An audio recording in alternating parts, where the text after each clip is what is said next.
2012 সালে হিন্দু বিবাহ নিবন্ধন আইন পাশ করা হয় এবং এই আইনটি পাশ করার পর অনেকের মনেই প্রশ্ন, হিন্দু বিবাহ নিবন্ধন বাধ্যতামূলক কিনা এবং হিন্দু বিবাহ নিবন্ধনের ক্ষেত্রে তাদের বয়স কত হবে সেই বিষয়টি নিয়েও আমাদের প্রশ্ন আছে।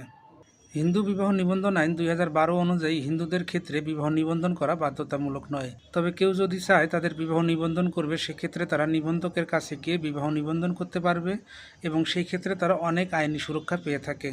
যদিও তারা তাদের ধর্মীয় রীতিনীতি পালন করে তাদের বিবাহ সম্পন্ন করে থাকে এবং এই বিবাহটি আইনের দৃষ্টিতেও বৈধ। হিন্দুদের ক্ষেত্রে সেপারেশন বা বিবাহ বিচ্ছেদের বিধান না থাকলেও বর্তমান সময়ে দেখা যায় সময়ের প্রয়োজনে অনেক ক্ষেত্রে সেপারেশন বা বিচ্ছেদ করাতে হয়। এমন ক্ষেত্রে এবং অন্যান্য অনেক ক্ষেত্রেই আইনগত সুরক্ষা পেতে হিন্দু বিবাহ নিবন্ধন করে রাখা উচিত এবং হিন্দু বিবাহের ক্ষেত্রেও ছেলের ক্ষেত্রে 21 বছর এবং মেয়ের ক্ষেত্রে 18 বছর হতে হবে। যদি এর কম হয় তাহলে সেটি বাল্যবিবাহে পরিণত হতে পারে।